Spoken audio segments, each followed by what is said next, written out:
Et je trouve, franchement, qu'on devrait peut-être aller le rejoindre. Hein, parce que ça sent jusqu'ici. Effectivement. Ça cuit, Carlo, ça cuit. Ça a l'air. C'est prêt.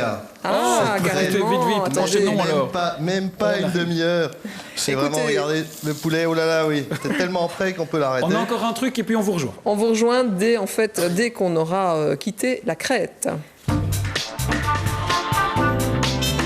Et on va rejoindre une nouvelle fois cette équipe d'archéologues belges qui fouillent le sol à Sissi. Non, Sissi, c'est en Crète. Donc, 6 semaines de travail assidu pour une équipe composée en partie d'étudiants de la KUL et de l'UCL. Alors hier, on les a vus sur le chantier de fouilles, mais ce n'est là qu'une facette de leur activité, bien entendu, puisqu'une fois que l'objet a été découvert, eh bien, il est entreposé dans un lieu qu'on appelle généralement la maison des fouilles.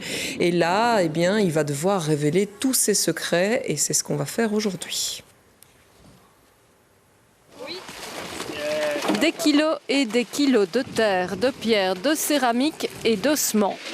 Tout cela, il va falloir le répertorier, le classer, le reconstituer, mais avant toute chose, c'est la corvée vaisselle. Il y en a combien à nettoyer? Des milliers, on ne sait pas. Il y a toujours des tessons chaque jour. Il amène beaucoup de tessons. Alors on reste lavé. Toute la journée? Oui, presque, mais ce n'est pas chaque jour. Cet après-midi, plus de 5000 tessons seront lavés. Une opération laborieuse mais indispensable avant de procéder au premier classement. C'est pour sécher les tessons. Donc, rien de choses spéciales. Après, on doit les sortir. C'est seulement pour sécher maintenant. Ensuite, les pièces sont déposées ici pour former une sorte de puzzle géant en 3 dimensions. Ici, en fait, on doit classer les tessons par pâte et puis par forme aussi. C'est pas toujours facile parce que le plus souvent, il y en a qui ne ressemblent pas à grand-chose, mais parfois on a des morceaux d'anse ou des choses comme ça.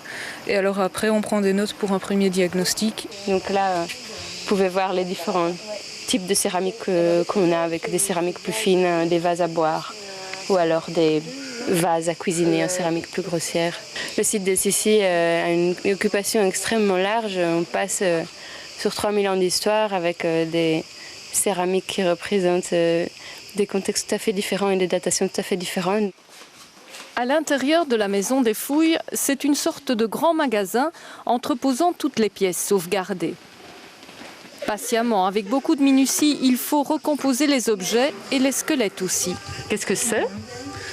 Donc c'est une dent qui provient d'une tombe qu'on a fouillée aujourd'hui et qui est en état vraiment bien conservé, puisqu'on a l'émail dessus qui est tout à fait impeccable par rapport à ce qu'on a déjà trouvé avant, et permettra aux anthropologues d'étudier parfaitement.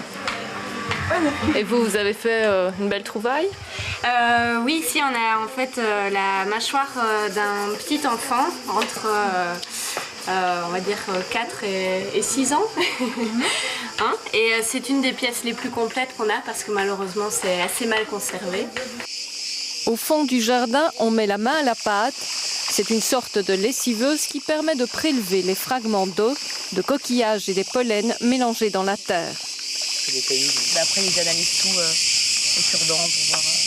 Pour dater les couches, prendre les époques, voir quels animaux vivaient. Des grains, ou des os de petits animaux, ou du pollen, de fleurs, de plantes. Ici, pas besoin de compter ses heures, il travaille au finish, mais toujours dans la bonne humeur.